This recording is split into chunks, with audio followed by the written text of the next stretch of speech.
What's going on, guys? So I'm going to tell you why I took those SPY puts on Friday. You can see my entry right here and my exit right here. If you go to my retweet off this video, you can see I alerted at 11:09 to do puts right here at the top, and then I alerted out at 1:29, so about right here. So big run right here, guys. So I'm going to get into why. So right here, 9:30 a.m. This is where the market opened. We had a little back and forth action. Pressure from buyers and sellers causes it to go up and down like this to make these big candlesticks. So I always use opening print as a key level. So you can see it pushed up over this level. And I don't like to trade right away in the morning. I like to see what it does so I can get a gauge for things. And then when I saw it back down here, I figured that, they're going to push it back up to this key level, which they did. So it's kind of what I wait for, guys. So they push to this key level, and I tend to find it always goes a little past the key level to hit traders' stop losses to get them out because a lot of people are entering right here and they put their trade stop losses right above it. It's called a stop loss surge. So that did indeed happen. And I often wait for the retest. We call this a retest. So it tests this level once, pulls back, and then tests it again. So then this way, we have added protection from it hitting this level prior and gapping down. So it makes it so it's harder to push through the next time. Does it happen? Yes.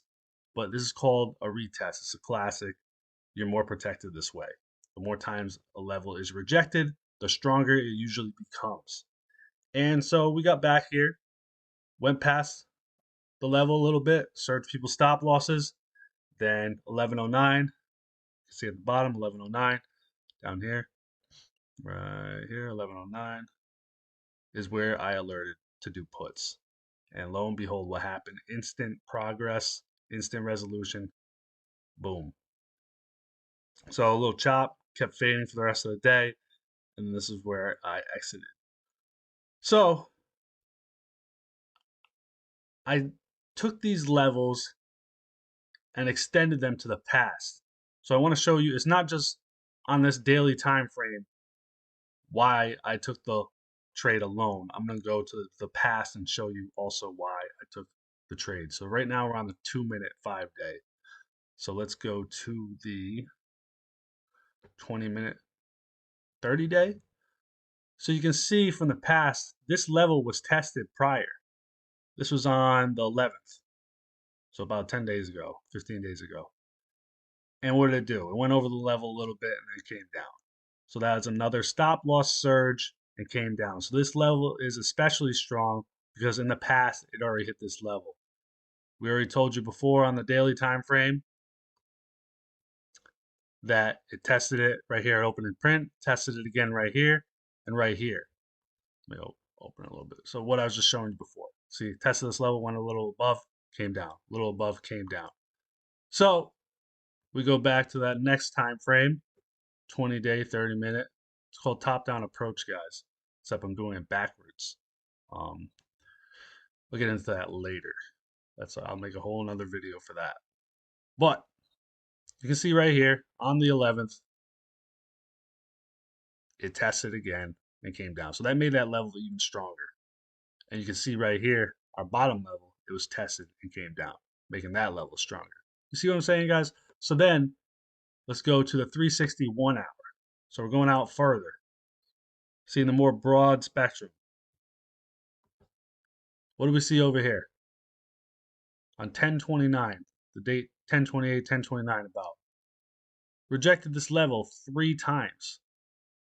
So that's our bottom level where we exited. So we have to plan our entries and exits around these levels, guys. We have to look at levels from the past because they often suggest what the stock could do in the future. I'm going to say that again. You have to look at levels in the past because they often suggest what a stock could or may do in the future. It's very key, guys. So let's go a little further out, 360-day, 4-hour.